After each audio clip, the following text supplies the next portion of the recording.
Bem-vindos ao Doxa e Episteme. Hoje temos mais um episódio do bloco Filosofando em Casa, com um resumo da obra A Fenomenologia do Espírito de Hegel.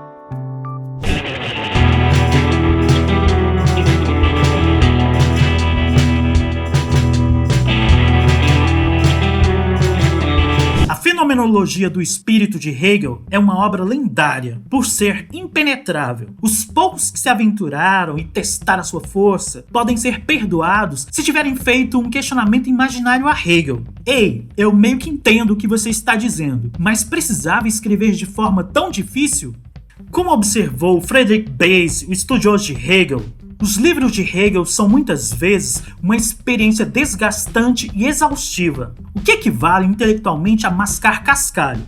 Base também comenta que a nossa época parece ter perdido o gosto pelo absoluto de Hegel, e depois das guerras mundiais, do Holocausto e inúmeros outros eventos horríveis, a fé de Hegel no progresso da humanidade parece terrivelmente inocente. Em um nível mais mundano, no mundo especializado, atomizado, plural em que vivemos, as noções de totalidade e unidade, as duas favoritas de Hegel, também parecem não fazer sentido.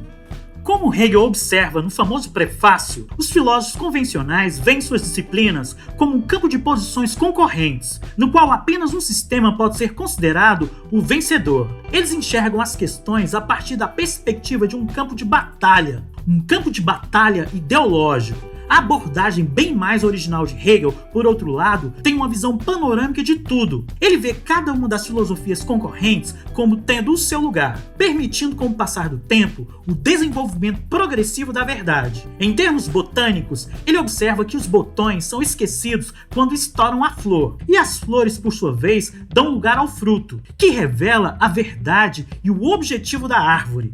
A intenção de Hegel é libertar a filosofia da sua visão limitada e mostrar a verdade do todo. É melhor ver a variedade e a riqueza da cultura e da filosofia como um grande movimento, um movimento dialético. O título original do livro também pode ser traduzido como Fenomenologia da Mente, e como tal, não é sobre um espírito místico, mas sobre a consciência em si. A fenomenologia é o estudo das coisas sendo manifestadas ou surgindo. Em termos literais, o título significa como a consciência se manifesta no mundo real. Cada pessoa é resultado de milhares de anos de desenvolvimento, e o objetivo de Hegel é dizer onde chegamos enquanto espécie. Para ele, a ciência não é simplesmente um estudo de fenômenos naturais, mas o desenvolvimento da consciência com o passar do tempo. História se torna o processo em uma consciência cada vez maior de nós mesmos. O universo manifestado inteiramente é apenas um processo do espírito que se projeta e em seguida retorna a si mesmo em um movimento dialético. Para compreendermos adequadamente o projeto de Hegel, podemos olhar para o título provisório de sua obra, que poderia ter deixado as coisas mais claras para os leitores: Ciência da Experiência da Consciência. Uma visão mais ampla da ciência. Em oposição a toda filosofia empirista ou materialista antes e depois dele, Hegel pensava que era loucura considerar que o projeto do conhecimento deveria ficar confinado aos fenômenos naturais e físicos. Em vez disso, ao olhar diretamente para o mundo fenomênico, acabaríamos entendendo a verdade interna por trás dele, ganhando conhecimento do absoluto. A ideia de que a humanidade deveria parar no mundo material, ou de que esse era o único mundo possível, era vista por Hegel como falta de coragem ou excesso de preguiça. A compreensão plena deveria englobar tudo, fosse material ou não. Esse era o trabalho da ciência real, com C maiúsculo. O conceito de Hegel significa a natureza essencial de alguma coisa, e não apenas as manifestações óbvias.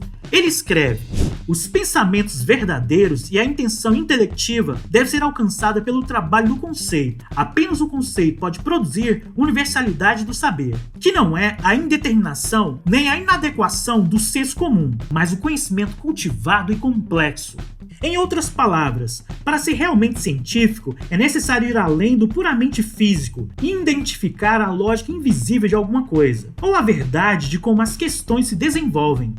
Ele admite que essa visão da ciência nunca será bem recebida, e de fato, pode-se ver que os filósofos posteriores, como A. J. Ayer e Bertrand Russell, pouco escreveram sobre Hegel. Como um pensador do pós-iluminismo, Hegel precisa falar em termos científicos, mas é uma ciência que Stephen Hawking não reconheceria. E ainda assim, Hegel observou que as ciências naturais são sedutoras, porque se simplesmente olharmos para o que está diante de nós, nenhum detalhe pareceria estar omitido. Portanto, eles dão a sensação de que estamos vendo tudo. Porém, é na verdade uma espécie pobre e abstrata de conhecimento, pois oferece informações ou dados, mas nenhuma compreensão. Além disso, a análise objetiva é uma ilusão, porque as coisas apenas existem no contexto da percepção que o observador tem delas. O objeto e o sujeito são, portanto, unidos. O objeto, o observador e o ato de ver são todos uma só coisa. Ver as coisas desta maneira ridiculariza o fato científico e nos diz que a consciência é tão parte da ciência quanto o mundo dos objetos que ela se propõe a analisar. Isso, para Hegel, é a forma mais realista de aprender o mundo. Em suas aulas sobre fenomenologia do espírito, Heidegger chamava atenção para a distinção de Hegel entre realidade absoluta e relativa. O conhecimento relativo é simplesmente o conhecimento das coisas em relação com outras coisas. O conhecimento absoluto é de uma realidade que existe apenas de acordo consigo própria, sem precisar estabelecer nenhuma relação com qualquer outra coisa. De acordo com Hegel, a ciência trata de estabelecer a diferença entre a realidade relativa e a verdade absoluta por meio da nossa consciência, o que obviamente vira a definição habitual de ciência de cabeça para baixo, que é examinar e compreender o mundo das coisas reais. Porém, Hegel diz que o conhecimento dos fenômenos relativos são as árvores, quando o que precisamos fazer é ver a madeira, ou a realidade não física por trás de tudo. O verdadeiro cientista está disposto a olhar tudo, tanto o conhecimento relativo quanto o absoluto, para assim chegar à verdade. E por sorte, nossa consciência nos equipou para fazê-lo. Hegel chama a filosofia de a ciência, porque possibilita a consciência do conhecimento absoluto, que vem antes de todos os outros tipos de conhecimento. Como ele escreve no prefácio, seu objetivo é levar a filosofia do mero amor ao saber real. Para Hegel, a verdadeira história da ciência não é a descoberta do universo, mas a descoberta da nossa própria mente, da consciência em si. Ciência, história e filosofia são, na verdade, apenas maneiras de dizer como nossa consciência despertou ao longo do tempo. A trajetória da ciência trata de partir tudo em pedaços e categorias cada vez menores. E uma vez tendo feito isso, junta tudo novamente, voltando à compreensão do todo. O indivíduo na visão de mundo de Hegel. Qual é a implicação de reconhecer que o desenvolvimento do mundo é o desenvolvimento da consciência ou do espírito? Hegel diz que a pessoa percebe que a sua contribuição deve ser necessariamente pequena em relação a um movimento tão grande.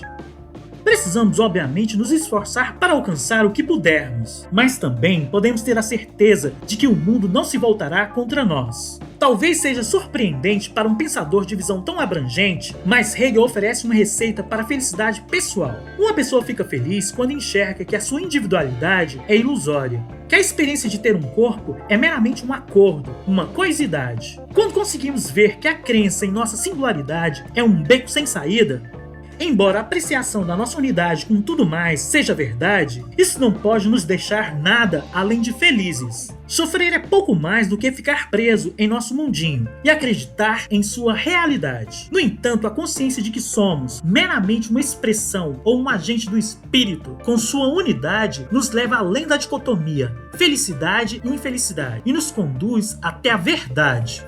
Dentro de uma cultura ou nação, diz Hegel, as pessoas têm a individualidade óbvia e podem expressá-las graças ao poder de uma nação. Isso lhes dá um contexto, mas em termos mais universais, abstratos, o que parece apenas nosso é de fato a capacidade e prática costumeira de tudo.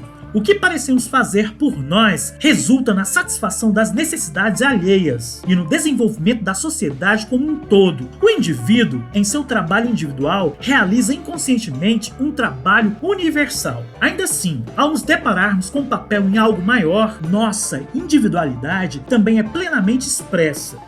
Mostrando seu conservadorismo político, Hegel observa que as pessoas mais sábias da antiguidade sabiam que a sabedoria e a virtude consistiam em viver de acordo com os costumes de uma nação. Para para muitas pessoas a Terra é simplesmente um parque de diversões, que existe para a satisfação de seus desejos e prazeres. No entanto, acabamos descobrindo que viver apenas para nós não oferece satisfação real. Esse fim é substituído por uma consciência de que uma pessoa é apenas um movimento, um universal. Essa transição da autoconsciência e de uma consciência simples do eu como feixe de desejos, ou seja, ser para si, para a percepção de que a pessoa é parte de uma universalidade ou consciência maior, ser em si, ou pelo menos uma comunidade de outros, não é sempre uma experiência positiva, porque nós nos vemos apenas como parte da necessidade. Perdemos alguma coisa, a sensação de individualidade. Não parece haver nada para substituí-la. Uma pessoa pode ser estraçalhada pelo poder incompreendido da universalidade. Ainda assim, a consciência pessoal não está de fato morta, mas apenas ascende para um nível novo de consciência, no qual o eu da pessoa é estendido como parte da necessidade ou fundamento da lei universal, sendo um objeto no universo. Nós nos tornamos parte daquela operação, ou um coração dele, uma lei, que é mais aberto a cuidar do bem-estar da humanidade. Os prazeres que desfrutamos antes abrem espaço para a estupenda percepção de que abrir mão da nossa particularidade era o que tínhamos que ter feito há muito tempo, mesmo que isso nunca tenha acontecido de forma voluntária. O que nos move é o ego, mas o ego não reconhece que neste movimento ele está escrevendo a própria sentença de morte. Vemos agora que a lei do nosso coração se torna a lei de todo o coração. O eu é apenas parte do crescimento mais amplo da consciência. Para Hegel, virtude significa simplesmente o desejo de desconsiderar a nossa individualidade, que nos causa um número imenso de perfeições. Ainda assim, somos indivíduos, da mesma forma que as gotas de um borrifo de água são indivíduos. Depois de um breve período separado no ar, retornam e caem de volta dentro da sua fonte. A visão de Hegel da religião. A principal preocupação de Hegel era a razão.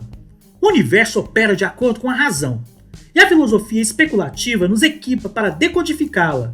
A maioria das pessoas não é capaz e não deseja estudar filosofia, e por essa razão, a religião se torna relevante. Para Hegel, a ideia de que vivemos em um universo bem fundamentado tem muito mais impacto quando ele é sentido, e é justamente aqui que a religião entra, o que em termos filosóficos se pode chamar de terreno do ser.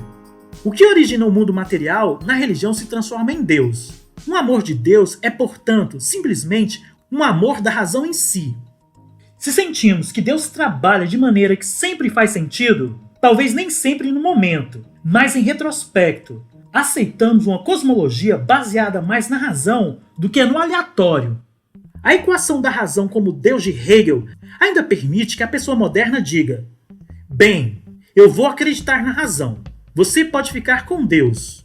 Essa é uma maneira de enxergar Hegel, ainda que ele tenha dito como réplica algo como: tudo bem, mas você não pode ter uma percepção plena do desenvolvimento da razão no mundo se apenas enxergá-lo em termos materiais. Para o ateísta, todas as crenças religiosas são como contos de fada, mas para o luterano Hegel, o cristianismo não significa interpretar toda a palavra da Bíblia literalmente. O imaginário religioso e a narrativa são simplesmente maneiras de revelar a razão em suas engrenagens. O sentimento de fé e amor permite expressarmos a razão de forma não intelectual. Observe que Hegel não via a religião como uma muleta, ou como um conforto, ou que apontava para ela como uma ilusão psicológica. Em vez disso, fé e amor são um caminho natural humano até o núcleo da realidade. É bom lembrar que Hegel não considerava fé e filosofia como a oferta de dois relatos rivais do mundo. Em vez disso, ele pensava que as duas contavam a mesma história e revelavam a mesma verdade, mas que elas estabelecem essa verdade de maneiras diferentes. O sentimento de certeza que somos objetos do amor divino é outra maneira de expressar que a razão é a força que conduz o universo. Isso permitiu que tanto religiosos como ateus reivindicassem Hegel para si. Embora estivessem sendo seletivos, a questão dele era que a forma espiritual e materialista de ver são igualmente relativas e verdadeiras. E a sua filosofia é tão ampla que os dois se acomodam nela sem contradição. Por hoje é só. Muito obrigado a você que assistiu o vídeo até aqui. Caso tenha gostado, dê um like, assine o canal e compartilhe com os amigos. Todo comentário é bem-vindo. Forte abraço e vitória sempre!